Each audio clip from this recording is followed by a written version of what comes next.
ئەو سەرکردانەی بێناوهێنانی هیچ حیزبێک خەڵکیان هەندا لە کەرکووک بەشداری دەنگدام بکەن کێبوون.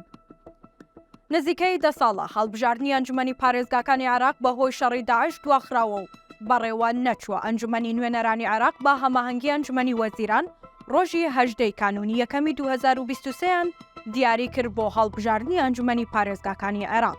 ئەگەرچی هەڵبژاردننی ئەنجومەنی پارێزگاکان وەک حکوومەتێکی خۆجەیی دەورێکی گرنگ دەبینێت و حکوومەتێکی بچووکراوەیە لەناو حکوومەتێکی فراوانتردا، بەڵام لە ساڵی 2005ەوە ئەم پرۆسەیە لە پارێزگای کەرکووک بەڕێوە نەچووە. گرنگی هەڵبژاردننی ئەمجارە لە کەرکووک گرنگێکی زۆری بۆ کورد هەیە کە لە ساڵی 2007ەوە پۆستی پارێزگار و چەندین پۆستی دیکەی گرنگی لەو پارێزگایان لەدەستداوە. بە تایبەت کاتێک پێش ڕووداوەکانی 16 ئۆکتۆبەر کورد لە کەرکووک دەسەڵاتداری ئەوەڵ و ئاخیر خۆی بوو.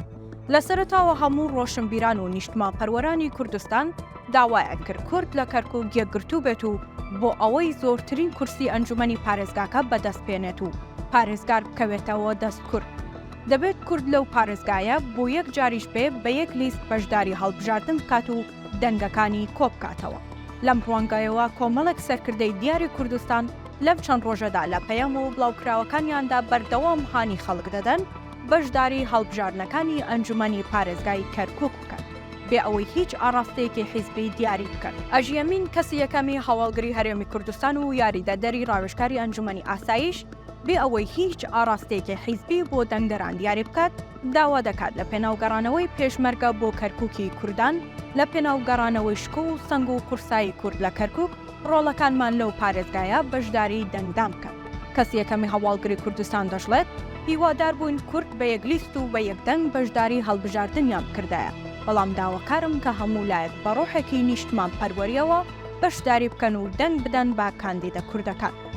مەلا بەختیار سەرکردەیەکی دیاری یەکێتی و لە ئێستادا بە یەکێک لە ناڕازیەکانی ناو یەکێتی دادەنرێت و نیگەرانە لە سیاسەتی نوێی یەکێتی گوتی بە هیچ فشارێکی سیاسی داوا لە ڕۆڵە جوانمێرەکانی خانەقین مەندەلی جەلەولا سەعیدیە و سەلاحەدین و نینەوا دەکەم لە پێناو ڕاگررتنی تعریبی زیاتر لە پێناو دەستی دەستپێکردنی عێراق پەیوەست بە مادەی 140 ناوچە دابڕێنراوەکانی کوردستان گلەی و ڕخنەکانتان هەمووی بەلایەک بەشداری دەنگدام بکەن و ئەقڵێتی نوێی تعریب و شۆڤێنی نوێ لە گۆڕ بنێ.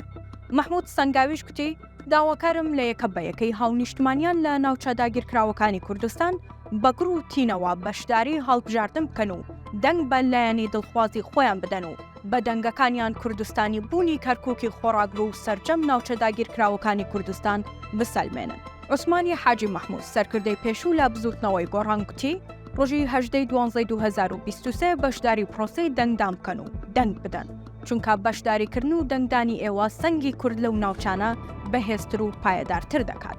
بۆیە بۆ هەمووان ئەوە گرنگە کە پرسی نیشتمان و نەتەوەییمان لەو ناوچانە لە پێش هەر شتێکی ترەوەیە و پێویستە نیشتمان و نەتەوە تێکەڵ بە پرسی سیاسی و حیزبیەکان نەکەین.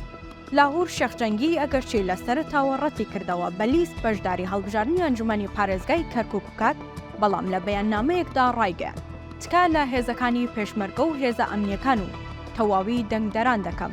ئێوە دەتوانن بە هۆشیاری و ئاگایەکی باڵاوە دەنگ بەو کاندیدە کوردانە بدەن کە پێتان وایە دەتوانن دڵسۆزانە خزمەتی خۆتان و شارەکەتان بکەن.